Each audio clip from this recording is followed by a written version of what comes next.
Yo, what's going on guys? Ian77 here. Today's video is going to be going over my end season push with the best Hog EQ deck in Clash Royale.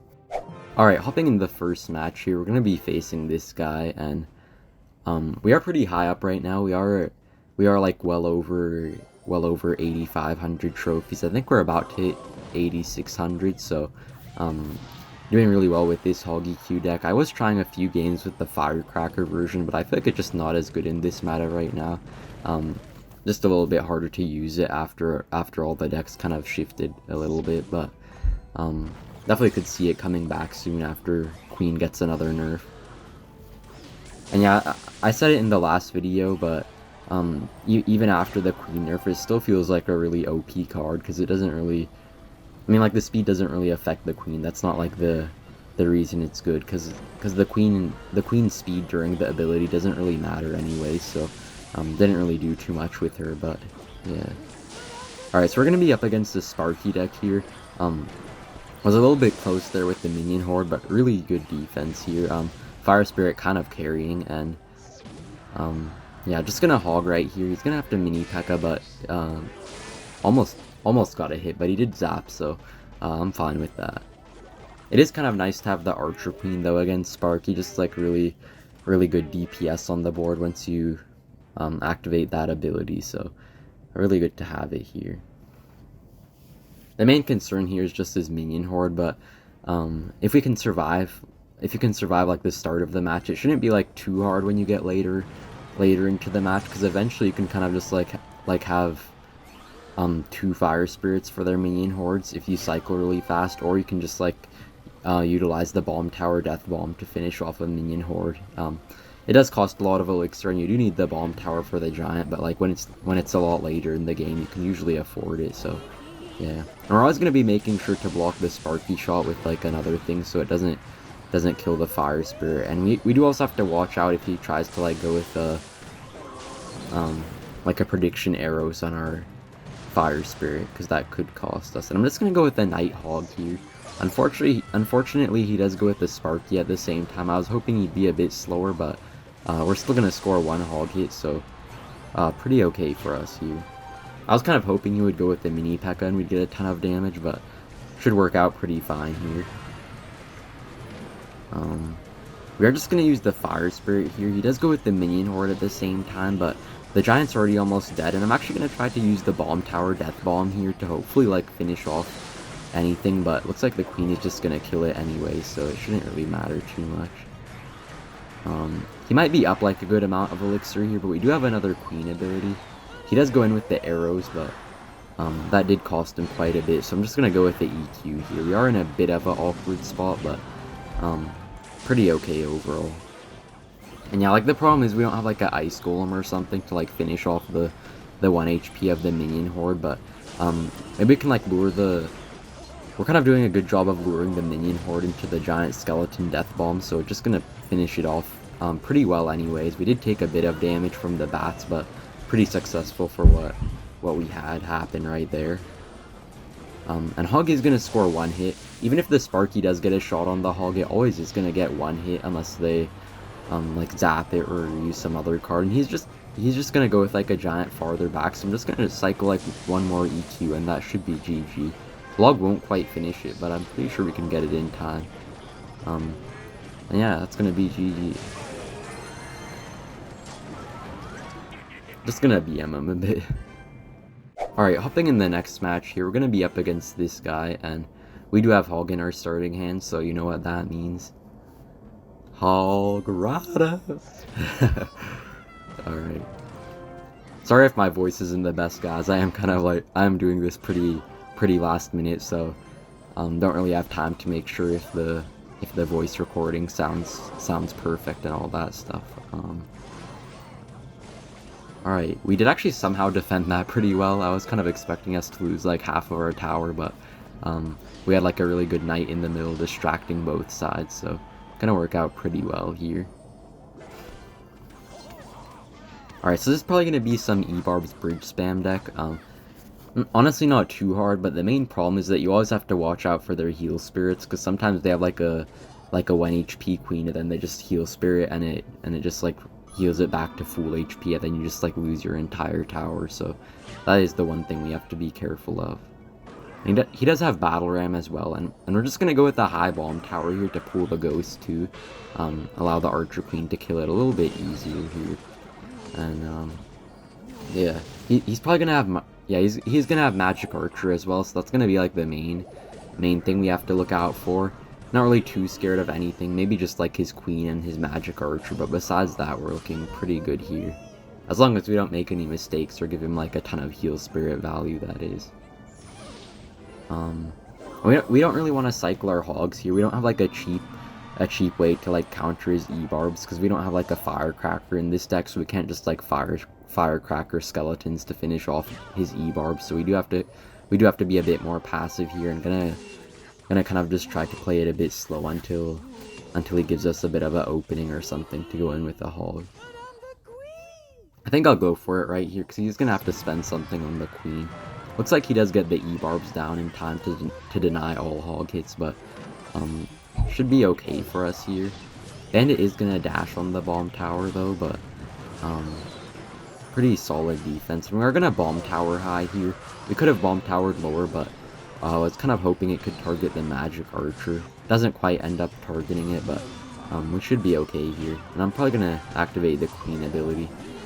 And by the way, guys, even though you should always hesitate on your queen ability, it's good to not hesitate on it too much, because sometimes I notice like a lot of like top players even, they'll just like hesitate way too much on their queen ability, and then it just dies when it could have easily survived and like provided a lot of value on offense. Because even without the ability, the queen isn't actually too bad. It still does good work even on offense or defense. And his queen is gonna get one shot. I was kind of hoping our queen would target it, but it looks like it didn't. So a bit weird here.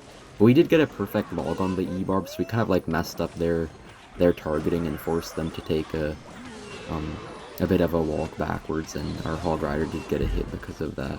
And we're gonna activate King Tower versus the Bandit, so this is looking super good for us now. Not really too worried about anything.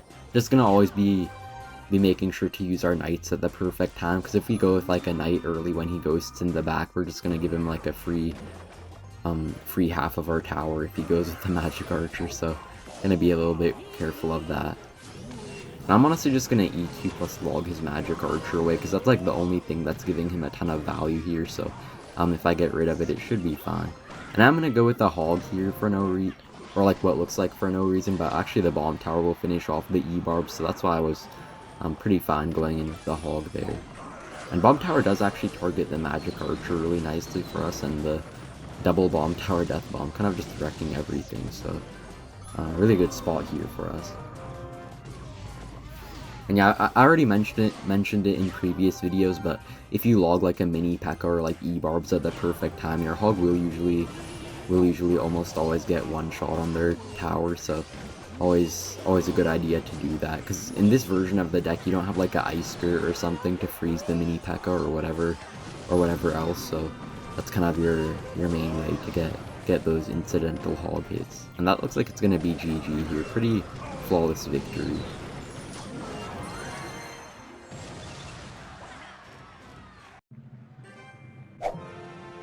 Alright, hopping in the next match here, we're going to be up against this guy. And I'm pretty sure I faced the same guy last video, and he was running Giant last time, so probably going to be that once again. Yeah, he is going to Giant first play us. I actually have noticed more Giant on top ladder now after that small Giant buff. I feel like Giant didn't even need the buff though, to be honest. Like it wasn't ever like a good win condition by itself, I feel like, but it was always good with like Miner and with like Graveyard, so not too sure how I feel about the change. And for some reason he is gonna go with a Miner on the Archer Queen, even though the Mega Minion would have killed it anyway, so kind of wasted that Knight there a bit, but at least it is gonna like tank for it a bit. And unfortunately the Fire Spirit does jump as well, so not the greatest stuff for us right here. And he's gonna go with another Giant as well. Luckily we are gonna get like a really far bomb tower, so hopefully can destroy everything. Princes are kind of just jumping like crazy right now. And he probably is going to get a ton of giant damage, but should be okay. And he does have arrows for some reason. Could be a little bit more interesting. It did finish off our knight, so his giant got way more damage than I would have liked, but I think we're still okay here. The nice thing is that he's going in the right lane mostly right now. At least I would think so after he got all that damage there, so gonna be good for us to go opposite lane at least. That's the one advantage. His E-Wiz is gonna kind of even things out, but I think we should be pretty fine here. I'm just gonna say early GG. I kind of just do that. Already explained it in previous videos why I do that, but it's definitely not GG or GG just yet, so still gonna try our best. He's probably gonna make a pretty big double lane push, so we do have to be a little bit careful here. He's gonna go with a bit of an early Mega Minion, I think, so our tower is actually gonna target the Mega Minion, which is really nice for us. And for some reason he does have arrows and zap, I think, so I guess he probably like took out Fireball from this deck. He might be using like arrows in place of Fireball or something like that. The nice thing about that though is that he doesn't really have any way to kill our queen now. Like he only has Miner, but the nice thing about the queen is that you can always just make it go invisible, so you don't really have to worry about them sniping with like a Miner or something like that.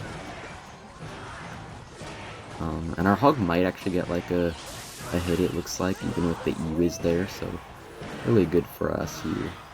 And guys, one thing to be careful of is you never want to place your queens too high in this matchup, because sometimes they can get like a E-Wiz kind of like in the center of the river, then it will just like perma-stun your queen. I mean, like not perma-stun it, but you can't like use your ability while it's getting shot at by a E-Wiz unless you get like really lucky. I don't know how it works exactly, but sometimes when the E-Wiz is shooting the queen, you just can't ever get the ability off, but occasionally you can, but it's still better to just like try to avoid ever letting the E-Wiz lock on a defensive queen. So always make sure to play it as low as you can.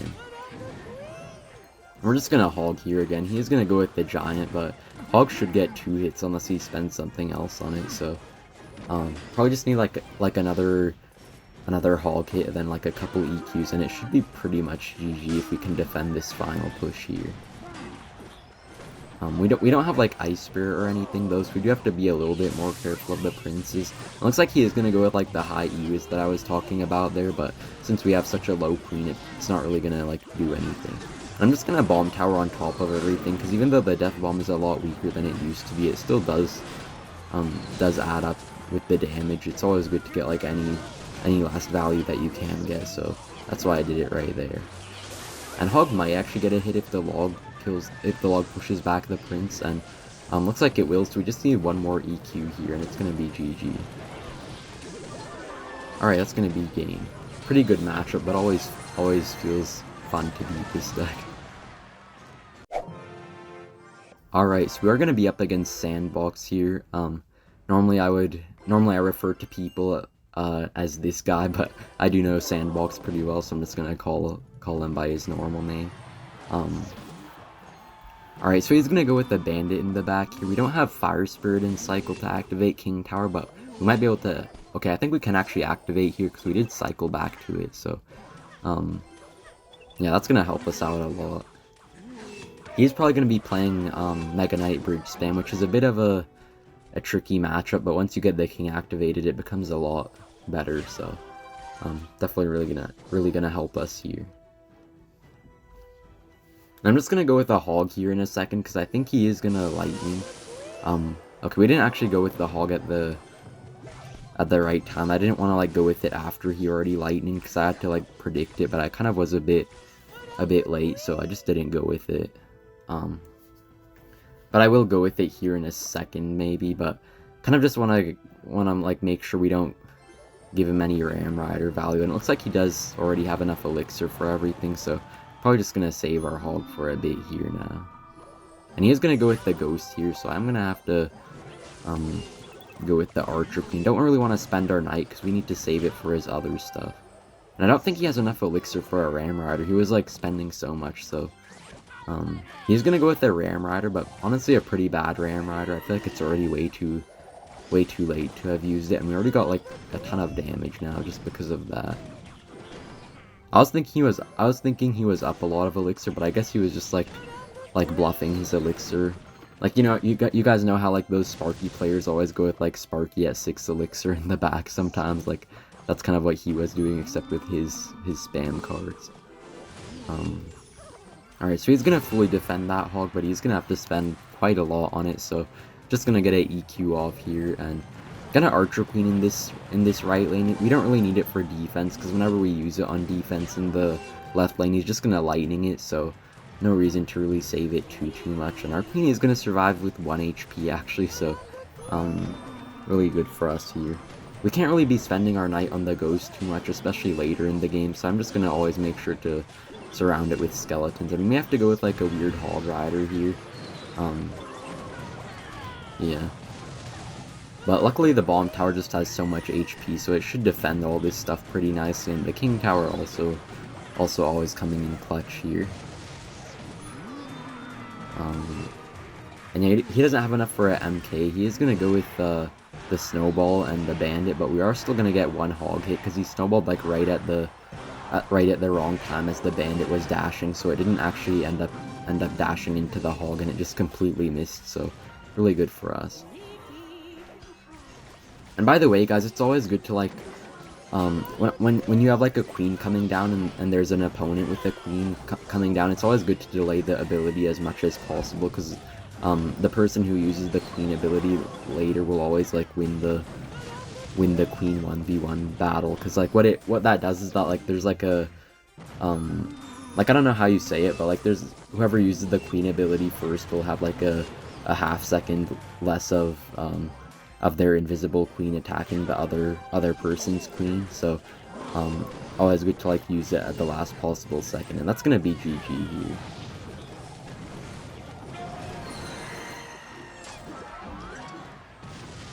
Alright, so hopping in the next game here, we are gonna be up against Wallace here. He does usually play like RG and stuff like that, so I'm just gonna go with the Hog first play. And he does have Tombstone and Ice Wiz, so probably gonna be some sort of graveyard deck. I'm just gonna call it early GG once again. Yeah, so I know Wallace does play Splash Yard quite a bit, so probably gonna be Splash Yard here, which is definitely a lot harder than something like RG, so not the happiest seeing this deck, but you never know what can happen, so just gonna try our best anyways. And luckily we did force him to go with the poison there, so he spent like 8 elixir for our 6 elixir, and the queen is still gonna survive, so pretty good for us here. He is gonna get the king activated, but honestly not the best for him. And strangely, that Dark Prince is gonna jump really weirdly and actually kill all of our skeletons, so we are gonna have to go with the extra fire spirit there, but pretty fine for me. I haven't been playing like too much ladder recently ever since the balance changes, so I'm still a bit new to seeing the Dark Prince jumping across the river, so kind of messed up that interaction a bit, but shouldn't really matter overall. It is going to be a little bit annoying that he can like stack his units without having to worry about us like getting spell value on it, while we have to like worry about giving him poison value on our queen, but honestly, even when they have like good spells against the queen, it still does get good value, just like when you use it really high up, so I'm not like too worried about anything right now. And even without the queen ability, it's still gonna kill most of his baby dragons, so pretty good here. Unfortunately, the Tombstone skeletons are gonna survive, so we're gonna have to get a late EQ off on here, and we are gonna take a good amount of damage. Okay, I mean, honestly not the worst start, though. We didn't have like a great start. You kind of want to be up a bit of damage in single elixir, but even if you're not, you can still always come back if you get like some lucky hog hits or something like that.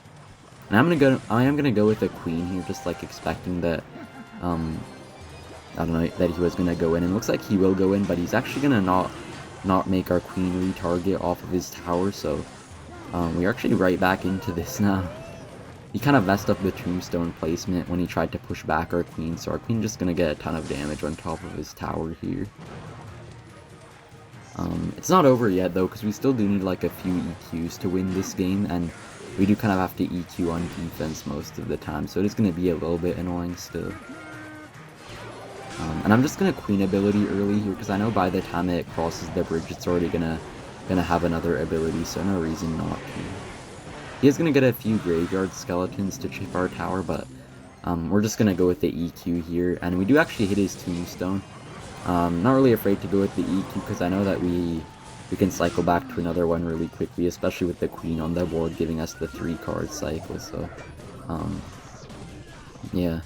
That's probably going to be GG here in a second. Just need one more EQ quickly, and yeah, pretty nice game against like not the greatest matchup. Alright, thank you guys for watching, and see you in the next one. Bye!